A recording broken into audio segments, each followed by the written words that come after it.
প্রিয় দর্শক, আসসালামু আলাইকুম। নমস্কার। প্রিয় দর্শক, ভূমিকা দীর্ঘায়িত করব না। শুরুতেই অনুরোধ করি, আমাদের আলোচনা ভালো লাগলে, বস্তুনিষ্ঠ মনে হলে চ্যানেল সাবস্ক্রাইব করতে ভুলবেন না। আর আপনাদের সহযোগিতায় আমরা অনেক দূরে গিয়ে এসেছি। 60,000 সাবস্ক্রাইবারের মাইলস্টোন আমরা পার করেছি আপনাদের সহযোগিতায়। লাইক, কমেন্ট এবং শেয়ার করে আমাদেরকে বেশি বেশি এগিয়ে দিবেন। সেটাই সংকট করে। খাদ্য সংকট যারা তৈরি করে তারা তেল সংকট করবে না? করবে। আপনি বিএনপির এর আগে সারে দেখেছেন না? সারের আসলে কমতে ছিল না, সার সংকট কৃত্রিম ভাবে তৈরি করা হয়েছে। আর একবার তো সত্যি সত্যি সংকট সৃষ্টি হবে।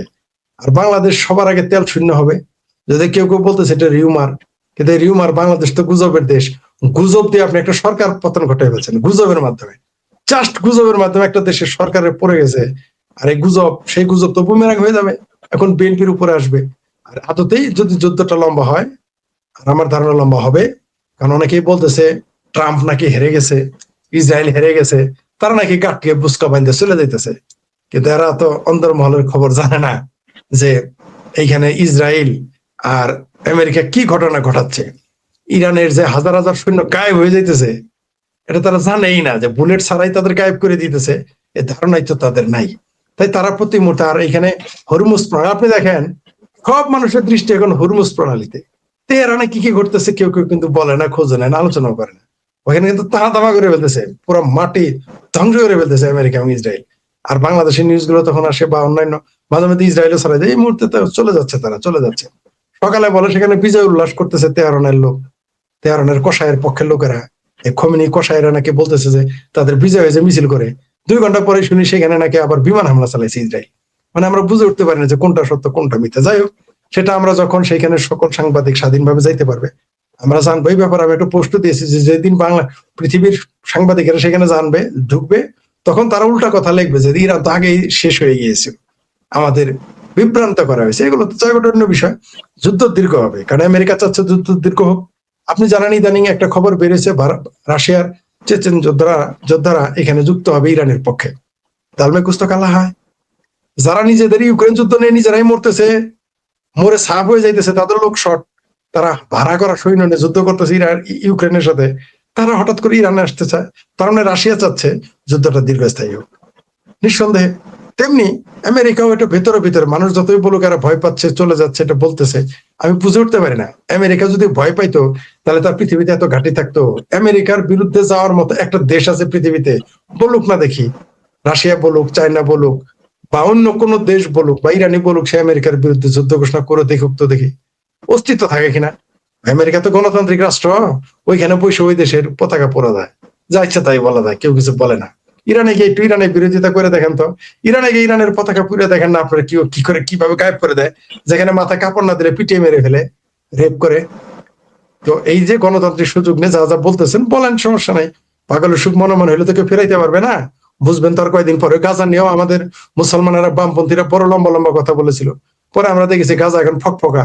হয়তো আর 2 বছর পরে দেখবেন সেখানে সেখানে কোনো নতুন সিটি হয়েছে, যেখানে ইউরোপীয়রা এসে ঘুরে বেড়ায়, দেখবেন আপনি। নিশ্চিত থাকেন, সমুদ্রের পারে তারা বেড়াবে, গাজা একটা লোক খুঁজে পাওয়া যাবে না, এমন একটা সময় আসতে পারে। সেটা 2 বছর পরে হইতে পারে, 5 বছর পরে হইতে পারে। শুরুতে অনেক কিছুই মনে হবে, ইরানও সেই অবস্থায় হয়ে যাবে। হরমুজ প্রণালী নিয়ে ব্যস্ত, হরমুজ প্রণালী থাকে কিনা সেটা দেখেন, ইরান থাকে কিনা অস্তিত্ব সেটা দেখেন।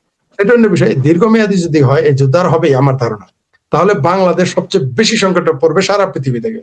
কারণ বাংলাদেশের মানুষ, রাজনৈতিক নেতারা অসৎ, এদেশের জনগণ অসৎ, এদেশের ব্যবসায়ীরা অসৎ এবং মূর্খ এবং বিপজ্জনক। সাংবাদিকেরা মিথ্যা কথা বলে, সত্যটা সামনে আনবে না, বুদ্ধিজীবীরা অসৎ। সুতরাং এই দেশটা সবচেয়ে বেশি বিপদে পড়ে যাবে। আর পাশাপাশি এই যে যেটা শিরোনাম দিয়েছেন যে ভারতের বিরুদ্ধে আমাদের বাংলাদেশ থেকে যে জঙ্গিরা গিয়েছে, ভারত যদি একটু সাথে টাইট দেয়, আমাদের দুর্ভিক্ষের কবলে পড়া ছাড়া আর কোনো উপায় নেই। কারণ আপনি তেল ছাড়া তো চলতে পারবেন না। আপনি সারা পৃথিবীতে সবচেয়ে শক্তিশালী অস্ত্র হচ্ছে তেল অস্ত্র। সে পরে কোনো জ্বালানি না থাকলে আপনার দেশ অচল হয়ে যাবে। মোটরসাইকেলে যদি তেল না থাকে, আপনি গরুর খাবারও পাবেন না, গরুর ওষুধও পাবেন না, মানুষের ওষুধ তো দূরের কথা।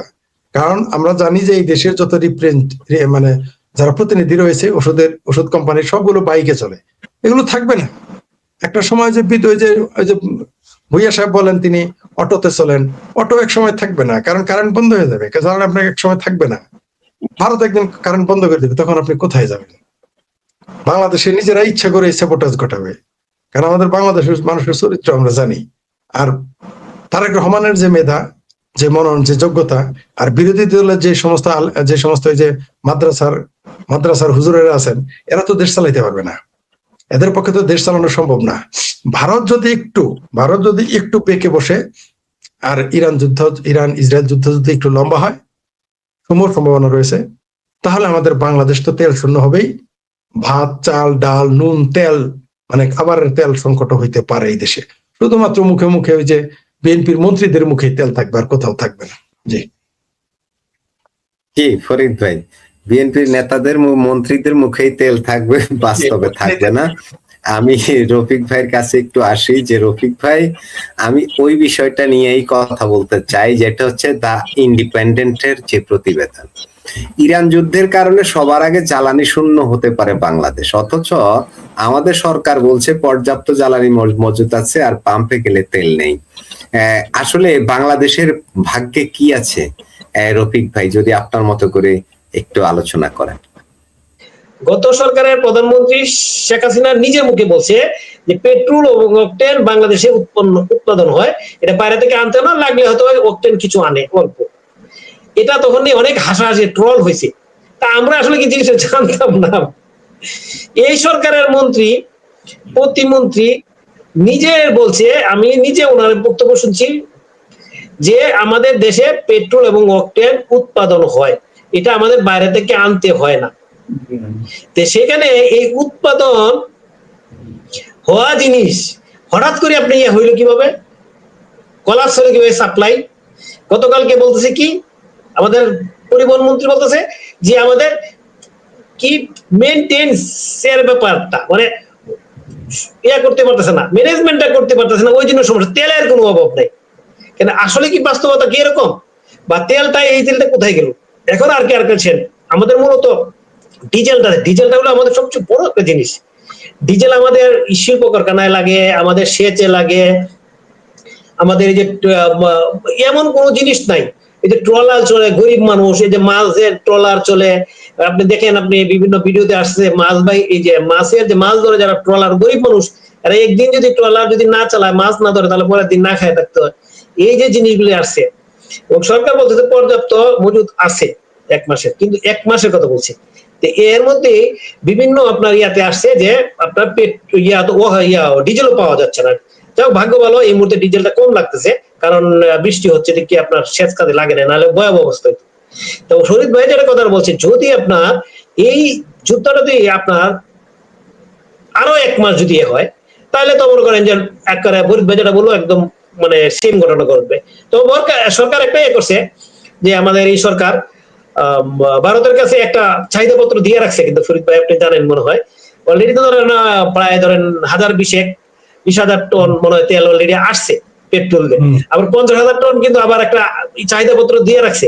যদি বলো না, গত 2 দিনে কিন্তু পররাষ্ট্রমন্ত্রী বলছে, পররাষ্ট্র প্রতিমন্ত্রী, যে ভারতীয় হাইকমিশনের সাথে আলাপ হয়েছে, উনি সম্মতি দিয়েছে, পজিটিভ আলোচনা হয়েছে, উনি ওনার আমাদের চাহিদা পত্র তো ভারত সরকার পাঠিয়ে দিছে, তবে আশা করা যাচ্ছে আমরা তেলটা পাবো। এই এখন যদি এই যে আপনি এখন আসতে হয় এই আমাদের আলোচনা, এই যে দিল্লি না ভারত, দিল্লি না ঢাকা, এই যে ইয়াগুলি এখন এরা কোথায়? এখন এরা তো আমি খুঁজে পাচ্ছি না, এরা কোথায় আছে এখন?